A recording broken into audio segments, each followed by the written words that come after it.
Hello and welcome to the Nonprofit Podcast. This is episode number 8 of Ukraine Nonprofits Under Fire. And we're so glad that you are here with us as we go through this update of where we are in the Ukrainian conflict. We are around day 75 right now. By the time you're listening to this, it might be near day 80. But we're going to go ahead and go through the current news as it affects nonprofits as well as the country of Ukraine. And so you have the greatest update as well. We also have an amazing interview. I'm not going to tell you who. I'm going to allow Sandra to be able to share with you who she got to interview this last week. And it was pretty amazing. And I know you will enjoy it. Sandra, Colton, you are no longer in Ukraine. Where are you at today? Right now, we are in Krakow, Poland, working on getting some documents for this little one right here. She's about to become an American citizen, huh? Oh, yeah, officially. Yay. And then you're back to leave to finish the paperwork up for Sandra, right? Yep. So, yeah, we'll be back in Lviv for about a week or so, and then we'll come back to Poland and go to Warsaw. Very good. Yeah, we're gonna be back and forth a little bit here. Nothing we're not used to. Well, Sandra, it's got to be a little stressful moving back and forth from country to country. It seems like every week you're having at least 2 major moves. Yeah, but at least I know that instead of all of this, we will be a little bit more stable. Yeah. You know, if we're gonna get everything situated, we will be stable in US, and that will really help us, both of us. No doubt. Yeah, absolutely. And Colton, I'm sure you're dreaming about being home with your family and all the way back to Mississippi. Yeah, I'm ready to go back. I'm ready for everybody to meet this one and for us to just catch up on everything that I've missed for the past almost a year. Yeah, it will be a year in August and September. Yep. So Wonderful, wonderful. So, how are things doing with Joshua House? Do you have any updates from this last week?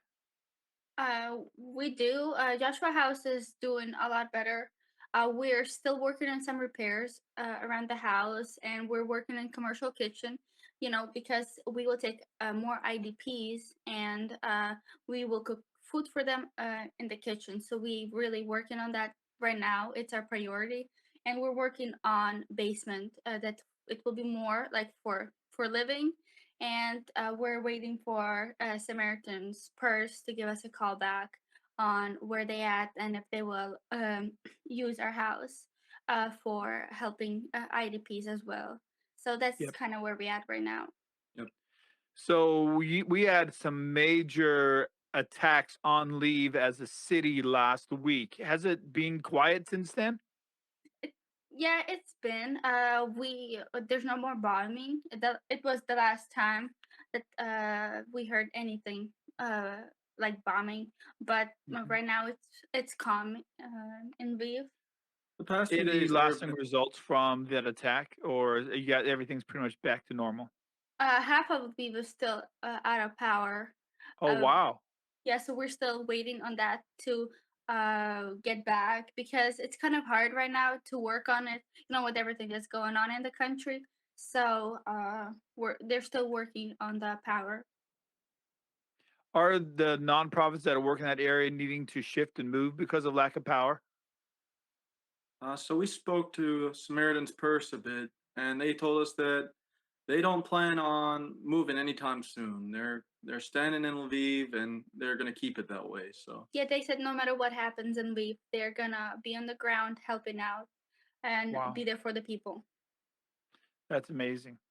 Well, I know Joshua House is there for the long haul as well, and it's good to know that you have other nonprofits around you that have the same determination. Yeah, yeah. it's great. You know, everybody's keeping up the spirit no matter what's going on in the country. So May 9th, the big celebration day in Ukraine, is that the day that you celebrate? Kind of like the 4th of July here in America, right? It's kind of it's a victory day. Yes, it's something similar for us. Yeah. But you also have a different Independence Day, right? Yeah, Independence Day, and it's August 24th. But we have a victory day, which is May 9th. And that's the victory over the Germans in World War II, if I remember history right. Yes. It's a day that, yeah, okay. So I know that Russia celebrated Victory Day and Putin had a big speech. And I was reading through his speech, and it's pretty clear he did not mention Ukraine at all. In fact, he made no more threats. He didn't do a call for conscripts to be called up for Ukraine. And he didn't make any threats of nuclear war either. And I found that rather interesting. I went ahead and looked at some commentators that were talking about, why he wasn't as absolute blatantly vulgar in his speech against Ukraine during that time, the VE Day there in Russia. And they're all saying that it's because he's starting to see that he's losing. Yeah, of comparing to what they lost already and how many troops they have lost, it's I think he thinks it's time to back off. And really, it's like for them, it's a bigger loss than for us. And I know we lost a lot of innocent people, and soldiers, but comparing to them, it's way more. Like they lost way more than Yeah. us. A lot of resources, a lot of people. It's just going downhill for them right now. Not A looking good. speech that Zelensky made just this last yesterday, he was talking about how there is no shame in not coming to Ukraine to fight because you'd just be dead. So just don't join the military in Russia so you don't have to deal with that and you can be alive and live your life. And he's very serious, but there's this whole side of it that they're completely correct. The statistics as of today were that there's over 25,000 Russian dead soldiers. There is probably 75% more wounded in that number, making that total around, give or take a little bit, around 100,000 that they've already had in losses. And that's not talking about prisoner of war. That's not talking about other casualties in other realms that would be like the uh, foreign fighters, as Yeah. well as mercenaries that they're hiring to come into fight as well. Ukraine has really done well in the defensive posture, but now the shift is more to more offense over the last week. And how can they start taking back the ground? And so it'll be interesting to see what happens over the next weeks ahead. Yeah. Yeah, I've seen a lot of people talking about Ukraine's shift to the offense and trying to attack more across the border, and it's there's some interesting advancements going on right now. Absolutely. So, Sandra, you had an interesting conversation this last week. Can you tell us a little bit about it and introduce us to our guest this week? Yes, I had really great opportunity interviewing a nonprofit, Actionaid, and they're doing a great job. Moldova, Poland, and Hungary and Romania yeah, also. Hungary and Romania. Well, enjoy this interview with Sandra with Action Aid, and I cannot wait to hear your responses and our comments about thoughts and questions you may have about this amazing nonprofit and what they are doing in Ukraine. Hello, everybody. Today, get an amazing opportunity interviewing Actionaid and what an amazing work they're doing in Moldova, Romania, Hungary, and Poland. And it's just so amazing watching them and seeing how they're helping out refugees, the one that are fleeing Ukraine right now. So, how are you doing, guys? We're doing Good. Yeah. yeah. Okay. uh, I just wanted to start with just some of your history, and how you started and how you grew over these past 50 years. Yeah, definitely. Well, first and foremost, thank you so much for having us. My name is Ehab Elsawaf. I am Senior Major Gifts Officer with Actionaid USA. I'll give a brief background about Actionaid as an organization, and then Meredith can pick it up from there. But Actionaid is an international human rights organization that works in more than 50 countries around the world to create a more just and equitable and sustainable world. And we do that by shifting power towards communities and working in solidarity with the very people who are on the front lines of poverty and injustice. Mm-hmm. The past 5 decades, our work is focused really on this intersection of women's rights and the challenges that communities face on a daily basis. Things like climate change, lack of access to food or land or education, gender-based violence, or even humanitarian relief efforts following times of conflict or natural disaster. Mhm. And US specifically, ActionAid USA influences policy institutions, and we bring the voices of those marginalized people with whom we work into the halls of power so that decisions can be made on their behalf. Yeah, I'll pick it up just to say thank you, as Ehab mentioned, for having us. This is such an incredible opportunity for us to talk about our work, and we really appreciate it.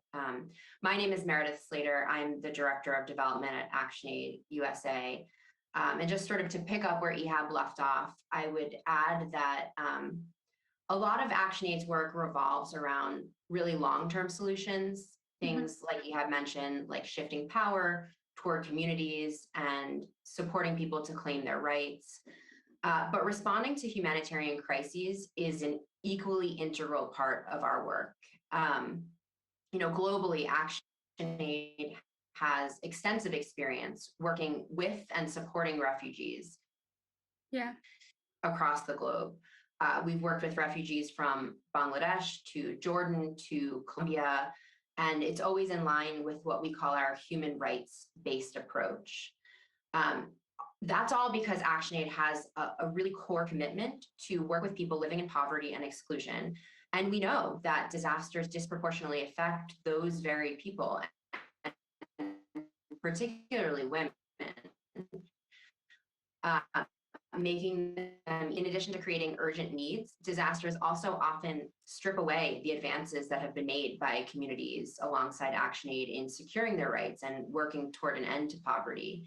So, as is the case in all of our work, in this particular emergency, ActionAid is working directly with local and national partners who are embedded in the communities where Ukrainian refugees are fleeing and have a really strong understanding of the local context and needs. And we are particularly working to strengthen the leadership of women and young people in this crisis, supporting them to be the ones to lead the process of their own recovery. Yeah, personally, I interviewed a lot of nonprofits, and everybody have their own technique and how they help and how they're trying to help. And seeing what you're doing, it's amazing because not everybody can deal with this circumstance or that circumstance, because it's kind of hard to be a feminine nonprofit, as far as I know. Yeah, you have a lot of judgment coming out, so that's amazing what you're doing. But thank you. We really appreciate that. We work with some incredible colleagues, and really it's all about the local partners we work with. Yeah, that's amazing. Keep doing what you're doing. Stay strong. But throughout what you're doing in Moldova, Romania, Hungary, and Poland, and trying to how do you say it? Regardless, how people, what color they are and where they stand, what steps are you taking? How has it been hard, and how are you trying to help those who are fleeing the war right now? Yeah, thanks for this, Sandra. This is a really important question and one that isn't always addressed, so I appreciate the opportunity to talk a little bit more about it. If we take Poland as an example, we've seen reports that there are non-Ukrainians, or sometimes referred to as third country nationals, who are not getting access to all of the services that are in place for Ukrainians while in country. There are hundreds of refugees from places like Yemen, Afghanistan, Iraq, Syria, who are reported to be, kind of trapped in a forest on the Poland and Belarus border, and having to withstand really extreme weather conditions, where temperatures can plummet to below 20 degrees Celsius. These people are currently receiving very little, if any, humanitarian aid and services. It's our belief as individuals, but also as ActionAid, that all people seeking refuge, no matter where they're from or what they're fleeing, deserve equal access to essential services and safety. And that freedom of movement is really paramount to all of our rights as individuals. So currently we are conducting a needs-based assessment that's going to determine how best it is that we as Actionaid can advocate alongside our local partners to ensure that all refugees' needs are not only met, but even in some cases amplified, regardless of people's skin color, gender, or country of origin, as you mentioned in your question, and that they're given access to the same humanitarian support that includes access to safe spaces and access to services like psychosocial counseling to address the traumas of war. Yeah, personally for me, I've seen a lot of like how people judge or Black people or like even LGBTQ communities, and it's kind of heartbreaking seeing that people are so judgmental and how rude they can be sometimes. And it's good to bring it up because a lot of people, they're afraid to bring it up because they're afraid to be judged, or how people usually react to stuff like this. It's very important to be able to call it out and to address it and to talk about the things that we could be doing to help mitigate. So I appreciate that you asked us that question. No problem. I wanted to ask, you're working with I think another company in Poland. I don't know how I don't know how to say it. Yeah, I think Feminoteka. Okay.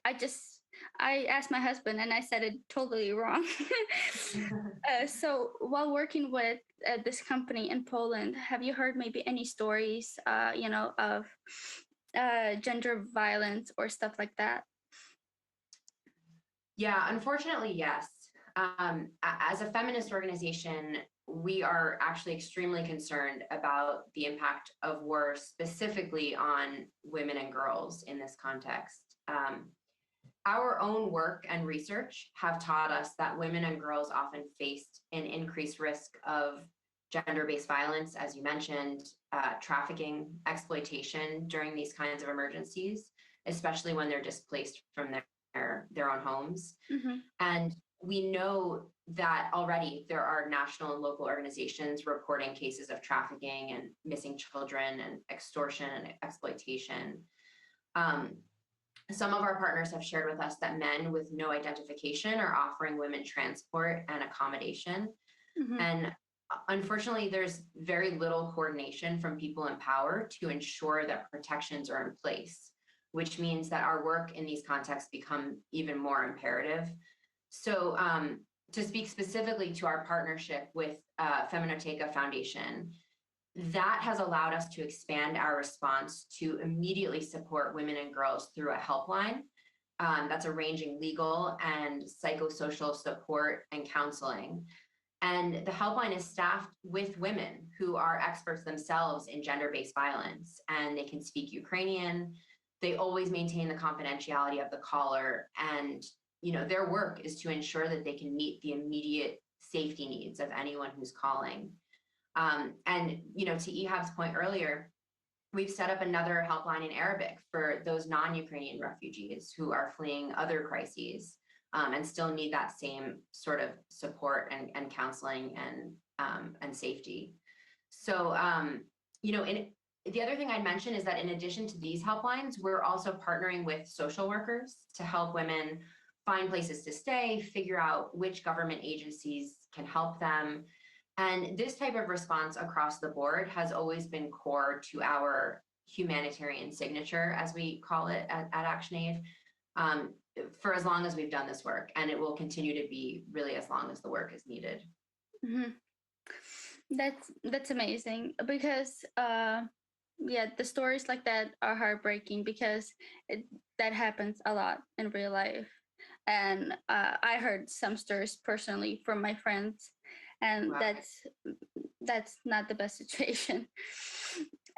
People just take advantage of people in vulnerable situations in these particular instances, and where there's chaos and it's hard to know who to turn to, it's important to have systems set up like this. But that's heartbreaking to hear. I'm so sorry.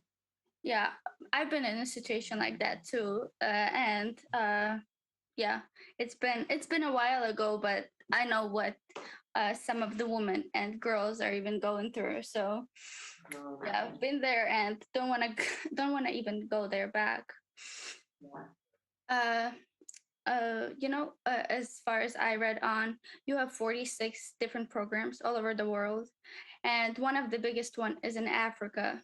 And has it affected any from economic side? You know, with the war right now in Ukraine, and you're trying to help out.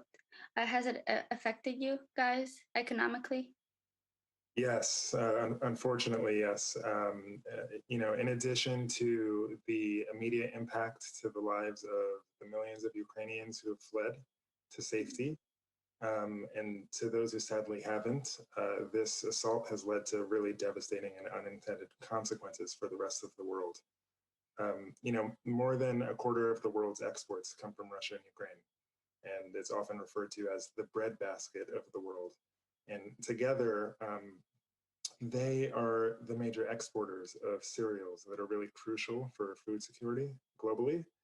The Russian blockade of Ukrainian exports through the Black Sea, Ukraine prioritizing feeding its own population, the rising costs of chemical fertilizers due to the affected Russian oil exports, and commodity speculations in the global market are really set to make an already bad situation much worse. And in regions that are largely dependent on those products and those services, like in the Middle East, for instance, my own family's home country of Egypt, which imports roughly 70% of its wheat from Russia, the outcome is it will be dire.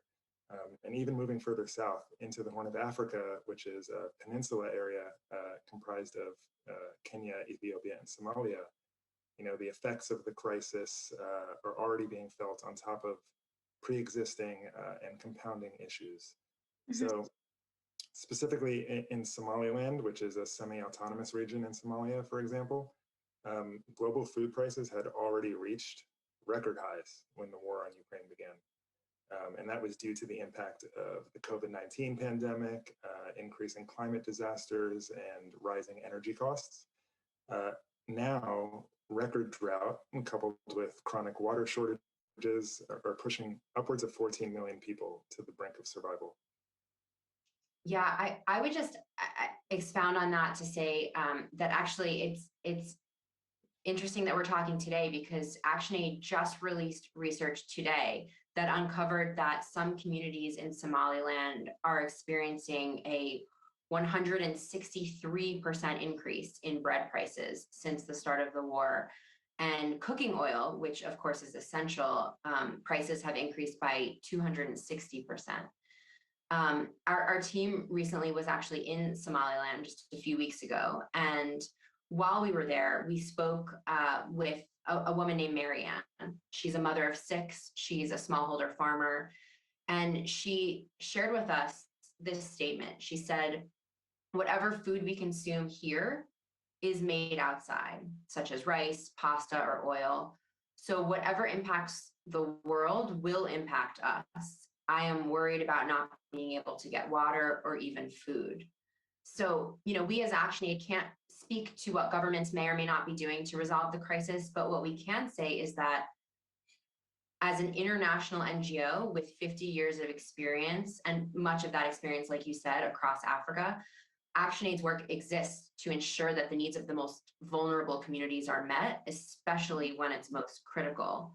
So with that, we as Actionaid are going to continue to respond to this disaster while simultaneously pushing for universal social protections and public services, the promotion of agroecological farming methods that help farmers and their crops become more resilient, for the creation of national and regional food reserves that could reduce vulnerability caused by food shortages and price increases. And we will continue to call for redistribution of public and private financing from industrial agriculture and fossil fuels to help avoid future shocks and stresses to global food security, like those caused by climate change as well. Mm-hmm. Yeah, I heard that prices are going up everywhere just because of the war in Ukraine. Everybody's trying to help out financially and with whatever they can. So the prices are growing everywhere. Yeah, that's a Especially Yeah. in US, the gas prices are going up really high. Yeah, probably from Yeah. now on, everybody will be driving electric cars. Yeah, that would be one slight silver lining, I guess. But yeah, just actually based on what you said, to give just a couple more examples, you have mentioned that the effects are being felt across the globe. One community in Lebanon reported a 275% increase in the price of pasta. A community in Myanmar reported that the cost of fuel has soared by 253%. There are just so many communities reliant on so many things that are impacted. In Ethiopia, fertilizers for farming the prices have gone up by as much as 196%. So across the board. Yeah, I know that because of Russians, how they attacked our gas stations in Ukraine.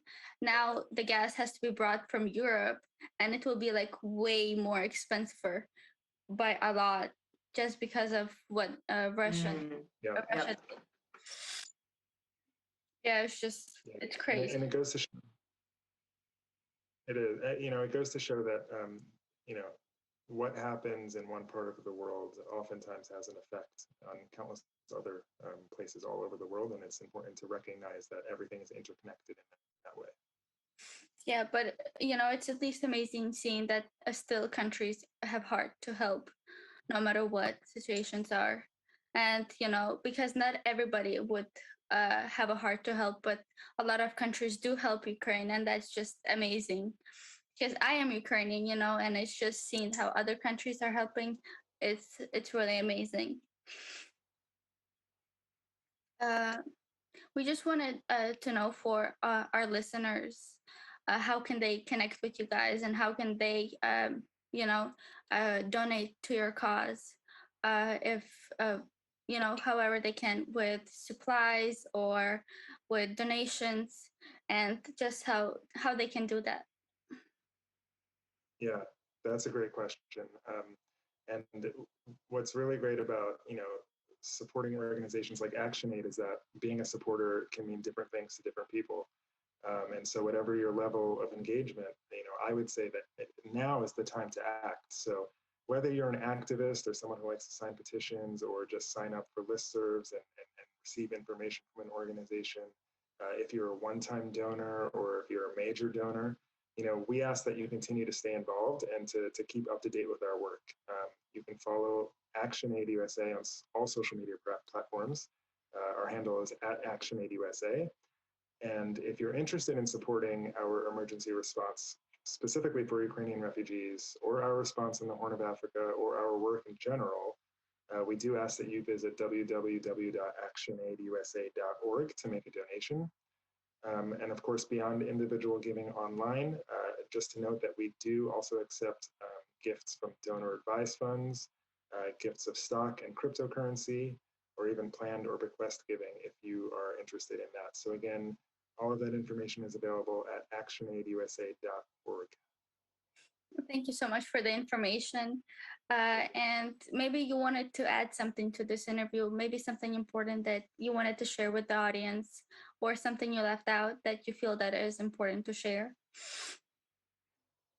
Yeah, for me, I think what so many people have connected with are some of the stories that have come out of the situation. And so if I could, I'd love to just share a story that, my colleagues heard, or I guess experienced firsthand. So this was at a border crossing between Ukraine and Poland, and our team met a mother named Vera who was traveling from Kyiv to Poland with her 5 children, including her baby Artyom, who had been born 3 months premature. Artyom was being cared for in a premature baby unit when the bombing and the shelling started, and Vera was forced to take him from the unit to flee the city. So she arrived at the border, and our partners helped Vera to get to a camp. They provided her family with food and childcare and helped her begin to find the support that baby Artyom needed.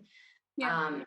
I think Vera, said she wants to work to provide for all of her children, but she can't because she needs to look after her baby. So she's really reliant on help from organizations like Actionaid and others. And this one just really resonated with me because as a mother of a young child myself, I know you are as well, Sandra. I'm just imagining the grief that Vera must feel at having been forced to flee when her baby was in such a vulnerable state. And so I just think it's stories like these that have captured the attention of the world and made people want to help, because I think so many people can put themselves into Vera's shoes and feel that fear, but also the resilience that she exhibited that, she is experiencing as a mother and a parent in this situation. Yeah. I think I was just going to say, I think it's really important, and thank you for sharing that, Meredith. I agree with you, and I think it's really important to be able to put a name and a face to the stories that we hear every day, the stories that really move us and inspire us. I too am the father of a young child, a young daughter, and I was especially moved by another story from another part of the world in Somaliland, but also she's a mother of 8, and she comes from a small community in Somaliland called Higgins, and no one in their community rears livestock, and her family rely on farming as a source of income and a way to maintain a healthy and balanced diet. And it hasn't rained in this particular area since last April, and 40 years has led to complete and total crop failure and extreme levels of food insecurity.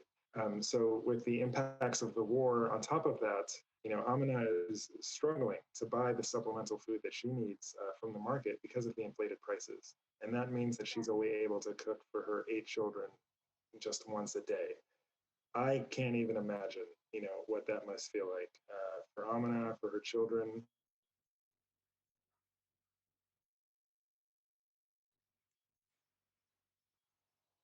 Hello? Hi, sorry about that. No, it just cut out. I don't know why. Oh no, that's okay. I'll just pick back up. I was just going to say that I think being able to share these stories is a really important way to figure out how best we are going to mitigate this crisis, and being able to put the names and the faces together make it all the more impactful. So it's really important to remember that at the end of the day, these are all humans and they're individuals, and we are doing what we can to ensure that they have the right to a life, of dignity and freedom from poverty and all forms of oppression.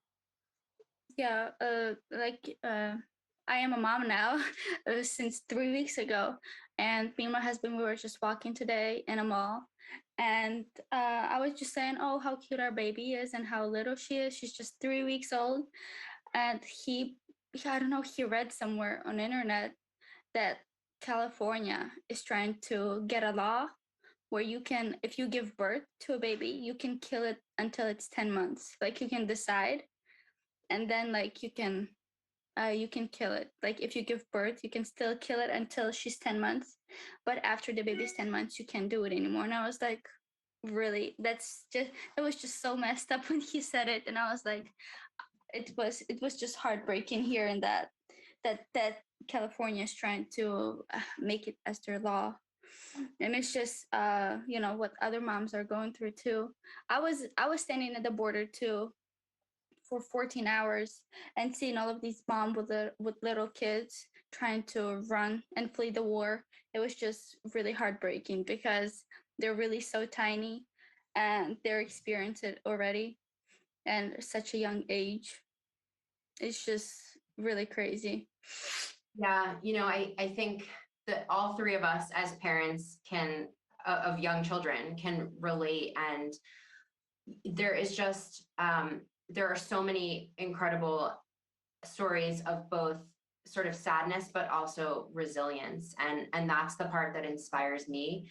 I think that it's what I think has led to this incredible outpouring of support for this crisis, that people see so many families, individuals, women, girls, mothers, parents, who are just their entire aim is just to get to safety and to ensure that they are able to raise their families with dignity. And so, I just to talk, if I may, a little bit more about, Yeah. I think we hear a lot about the food and water and shelter needs of these refugees, but the other thing that ActionAid often finds is that there's a real need for psychosocial support, for people who have experienced these sorts of traumas and grief and need this type of counseling, and also safe spaces, which is something that ActionAid often sets up in crises like these, specifically for women and girls, again, to prevent gender-based violence, but also to give them a place to relate to one another, to breastfeed their babies, to just give them a little bit of a sense of normalcy and community. And so I think, again, we are inspired by the generosity of both our supporters and the broader international community. And I would say, if any of your listeners are interested in giving, unfortunately, there are still urgent needs for the people we are supporting, and we still have funding gaps, and anything can help. And as you have mentioned, whatever that support looks like now or in the future is just so incredibly important. Yes, I definitely agree. So thank you so much, guys, for being with us today. It was an amazing interview, and